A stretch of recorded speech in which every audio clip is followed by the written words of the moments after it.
Pak, masing-masing Jumlah total kerugian itu 36 miliar waktu itu. Sementara itu dari berapa orang?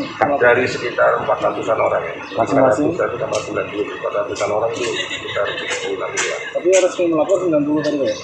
Yang Alih-alih mempertebal pundi-pundi dengan berinvestasi, ribuan warga Kalteng justru gigit jari. Terbuai janji manis PT Tuar Trisis Bisnis atau TRB, para korban tak menduga jika perdagangan kripto yang mereka ikuti itu belum mendapat izin dari Badan Pengawas Perdagangan Berjangka Komoditi atau Bapepti. Ditkrimsus Polda Kalteng yang menangani kasus ini menangkap 2 orang tersangka. Mereka adalah Joseph Novianto Vito Siagian selaku Direktur Utama PT TRB dan Bella Sisilia yang menjabat komisaris.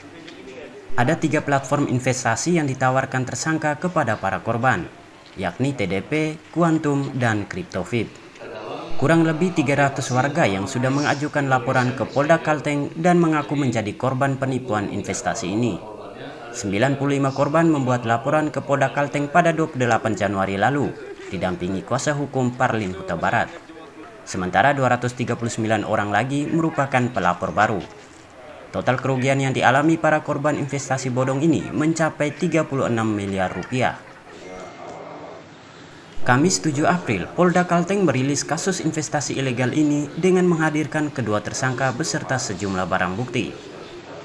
Kapolda Kalteng Irjen Pol Nanang Afianto melalui Dirreskrimsus Polda Kalteng Kombes Pol Boni Jianto menyebut, saat ini polisi tengah menangani laporan perkara yang diajukan 95 korban dengan kerugian mencapai 11 miliar rupiah. Dalam menjalankan investasi ilegal cryptocurrency ini, Vito Siagian dan Bella Sisilia tak hanya menjaring member dari wilayah Kalteng. Karena itu, tidak tertutup kemungkinan jumlah dan nilai kerugian korban dalam kasus ini terus bertambah ke depannya.